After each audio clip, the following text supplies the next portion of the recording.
Picture two coworkers, same company, same salary, 30 years side by side. One retires at 62, owns her home outright, spends her mornings choosing which grandchild to visit.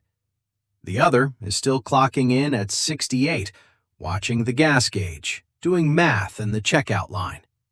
Same paychecks, enormous distance between their lives.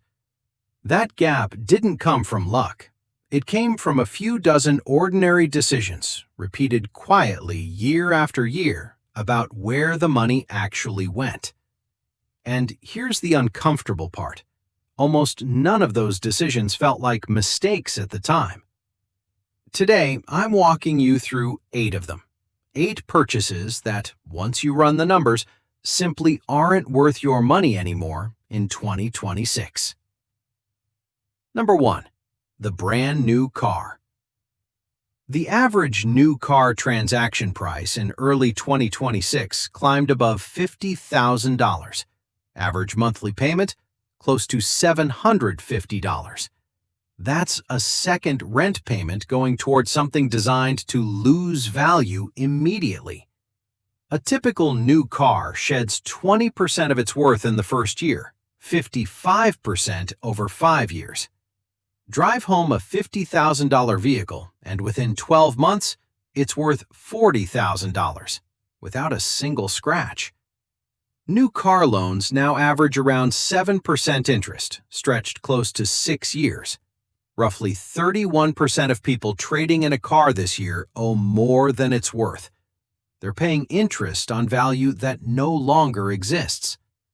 The smarter move is a gently used car, 3 to 5 years old.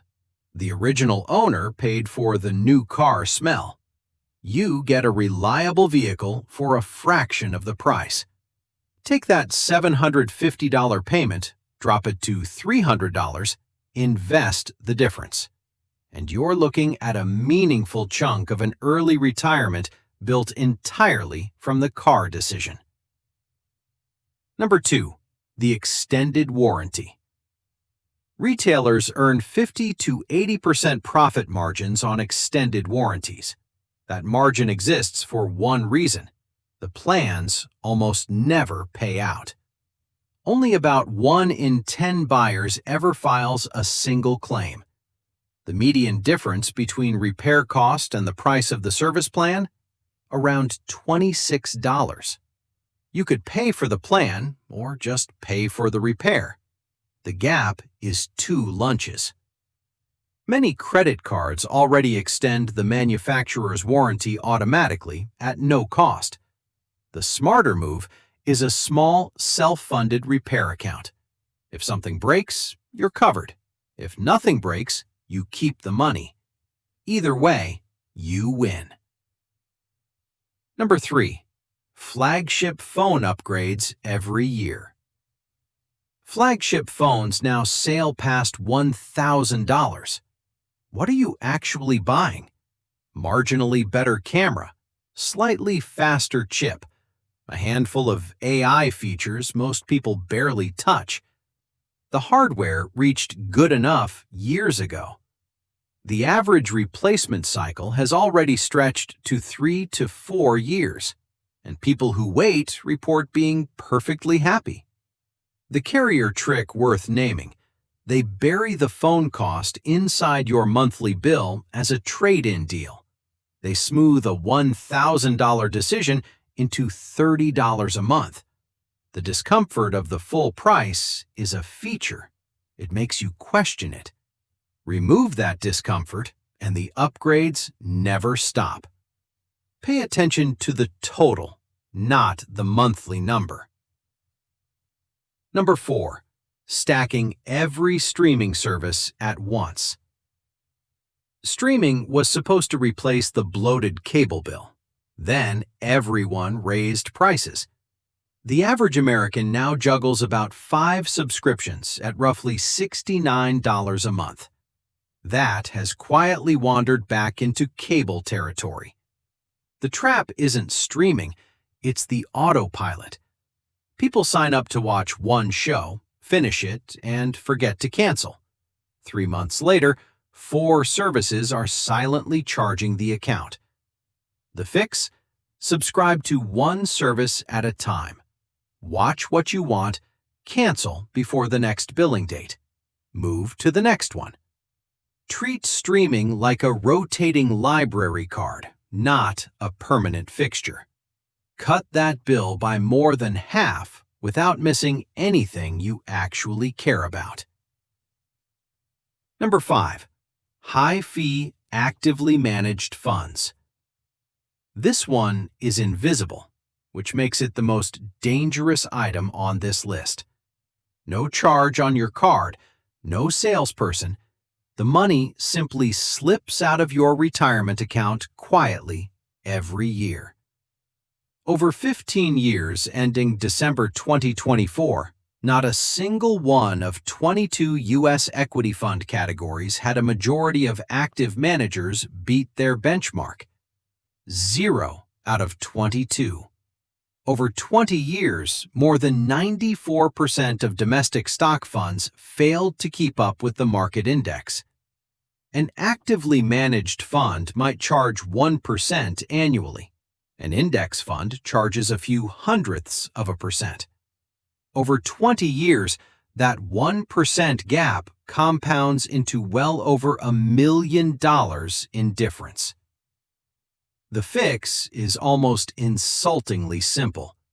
Buy a low-cost, broad market index fund. Keep your costs near zero. Let the market do the work.